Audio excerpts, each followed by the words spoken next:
بسم اللہ الرحمن الرحیم۔ ناظرین، حضرت موسیٰ علیہ السلام نے ملک الموت یعنی موت کے فرشتے حضرت عزرائیل علیہ السلام کو تپڑ کیوں مارا تھا؟ حضرت موسیٰ علیہ السلام کی روح کیسے قبض ہوئی اور ان کی موت کیسے واقع ہوئی، یہی آج ہماری ویڈیو کا موضوع ہوگا۔ اور آج ہم آپ کو حدیث کی روشنی میں حضرت موسیٰ علیہ السلام اور ملک الموت حضرت عزرائیل علیہ السلام کا دلچسپ واقعہ سنائیں گے۔ جب ملک الموت حضرت موسیٰ علیہ السلام کے پاس انسانی شکل میں آیا اور کہا اپنے رب کی بات قبول کرو اور روح قبض کرنے دو، حضرت موسیٰ علیہ السلام نے اسے تپڑ مارا اور ملک الموت کی آنکھ پھوٹ گئی۔ چنانچہ حدیث شریف میں ہے، حضرت ابو ہریرہ رضی اللہ عنہ فرماتے ہیں کہ رسول کریم صلی اللہ علیہ وسلم نے فرمایا، جب حضرت موسیٰ ابن عمران علیہ السلام کی موت کا وقت قریب آیا، ان کے پاس موت کا فرشتہ عزرائیل علیہ السلام آیا اور کہا کہ اپنے پروردگار کی طرف سے پیغام اجل قبول فرمائیے، یعنی آپ کی روح قبض ہونے کا وقت آ پہنچا ہے، اللہ سے ملاقات ہونے کے لیے تیار ہو جائیے۔ حضور صلی اللہ علیہ وسلم نے فرمایا، حضرت موسیٰ علیہ السلام نے یہ سن کر فرشتہ موت کو تمانچہ رسید کر دیا، جس سے اس کی آنکھ پھوٹ گئی۔ حضور صلی اللہ علیہ وسلم نے فرمایا، موت کا فرشتہ دربار الہی میں واپس گیا اور عرض کیا کہ پروردگار، تو نے مجھے روح قبض کرنے کے لیے اپنے ایک ایسے بندے کے پاس بھیجا جو موت نہیں چاہتا، اور یہ کہ اس نے میری آنکھ بھی پھوڑ دی ہے۔ حضور صلی اللہ علیہ وسلم نے فرمایا، اللہ جل شانہ نے فرشتے موت کی یہ شکایت سن کر اس کی آنکھ درست کر دی اور یہ حکم دیا کہ میرے بندے موسیٰ علیہ السلام کے پاس دوبارہ جاؤ اور ان کو میرا یہ پیغام پہنچاؤ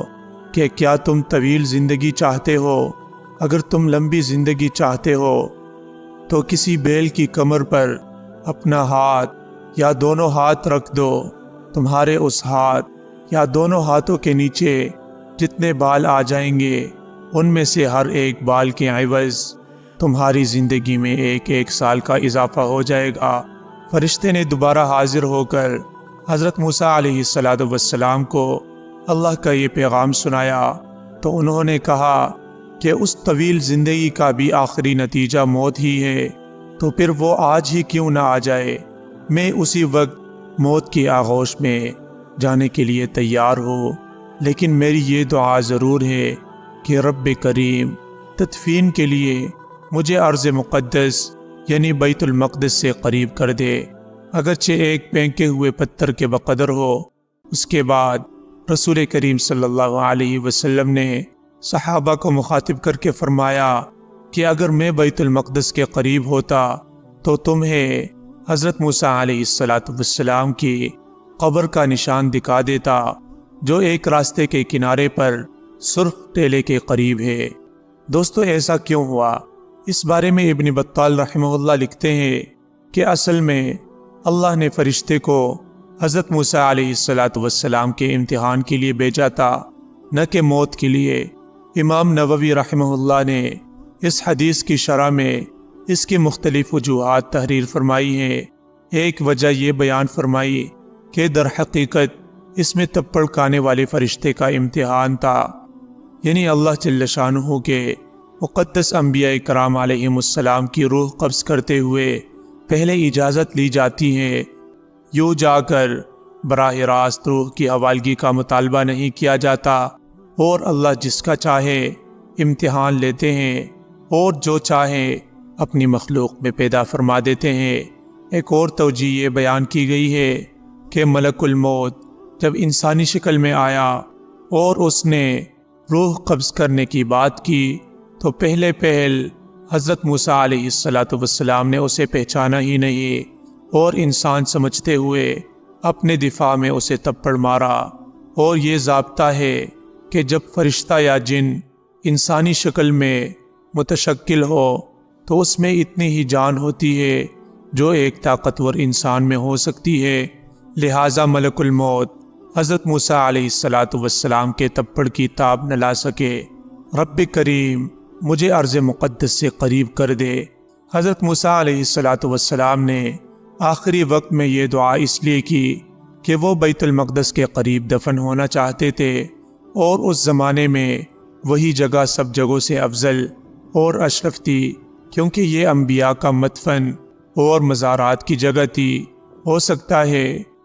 کہ مذکورہ واقعہ کے وقت حضرت موسیٰ علیہ السلام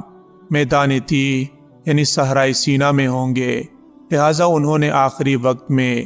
یعنی بیت المقدس کی قربت کی خواہش ظاہر کی، اور اس خواہش کی شدت کو ظاہر کرنے کے لیے کہا کہ چاہے یہاں سے وہ قربت اتنے کم فاصلے کے برابر ہی کیوں نہ ہو جو ایک پھینکا ہوا پتھر طے کرتا ہے۔ نیز انہوں نے بیت المقدس کے قریب دفن ہونے کی خواہش تو ظاہر کی، لیکن بیت المقدس کے اندر دفن ہونے کی خواہش کا اظہار نہیں کیا۔ انہیں یہ خوف تھا کہ اگر میں نے بیت المقدس میں دفن ہونے کی خواہش ظاہر کی تو میری قبر بہت مشہور اور زیارت گاہ بن جائے گی، اور ہو سکتا ہے کہ لوگ اس کی وجہ سے کتنے فتنے اور برائی میں مبتلا ہو جائیں گے۔ بعض محققین نے لکھا ہے کہ حدیث میں جس سرخ ٹیلے کا ذکر ہے وہ ایک بستی اریحہ کے قریب ہے،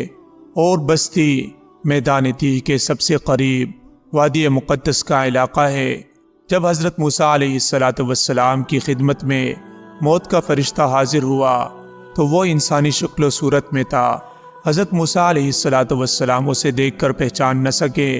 کہ یہ موت کا فرشتہ ہے اور میری روح قبض کرنے آیا ہے۔ ان کو یہ ناگوار گزرا کہ ایک اجنبی شخص بغیر کسی اجازت کے کیوں ان کے خلوت کدہ میں گھس آیا ہے۔ پھر اس نے ان کو موت کا پیغام دیا تو یہ خطرہ بھی ہوا کہ کہیں یہ شخص قتل کرنے کی نیت سے تو میرے پاس نہیں آیا، اس لیے ان کو طیش بھی آیا،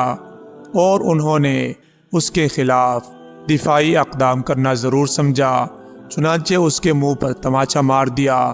فرشتہ بشکل انسان تھا، لہٰذا بشری اثرات نے کام کیا، اور حضرت موسیٰ علیہ السلام کے زبردست تماچے کی چوٹ سے اس کی آنکھ جاتی رہی۔ موت کا فرشتہ درگاہ الہی میں جا پہنچا۔ اللہ جل شانہ نے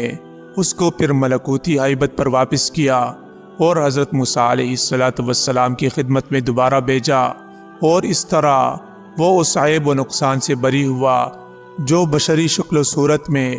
آنکھ مجروح ہو جانے سے پیدا ہوا تھا۔ ادھر فرشتہ موت نے حضرت موسیٰ علیہ السلام کے خیالات سے آشنا ہوئے بغیر خود ہی یہ سمجھ لیا کہ حضرت موسیٰ علیہ السلام موت کے نام سے خفا ہو گئے اور موت نہیں چاہتے، اور دربار الہی میں جا کر یہی شکایت بھی کی، لیکن اللہ جل شانہ تو اصل صورتحال جانتا تھا۔ اس نے فرشتہ کی غلط فہمی اور حضرت موسیٰ علیہ السلام کی جلالت شان دونوں کے اظہار کے لیے یہ طریقہ اختیار فرمایا کہ فرشتہ موت دوبارہ حضرت موسیٰ علیہ السلام کی خدمت میں حاضر ہوا اور ایک بلیغ انداز میں موت کا پیغام پہنچایا۔ ادھر حضرت موسیٰ علیہ السلام نے اس اجنبی شخص کے یکا یک غائب ہو جانے پر فوراً محسوس کر لیا تھا کہ در حقیقت یہ معاملہ عالم بالا کا ہے۔ چنانچہ ملک الموت نے جب دوبارہ حاضر ہو کر حضرت موسیٰ علیہ السلام کو پیغام الہی سنایا تو ان کا طرز عمل اور طریقہ گفتگو فوراً بدل گیا۔ پھر انہوں نے پیغام اجل کو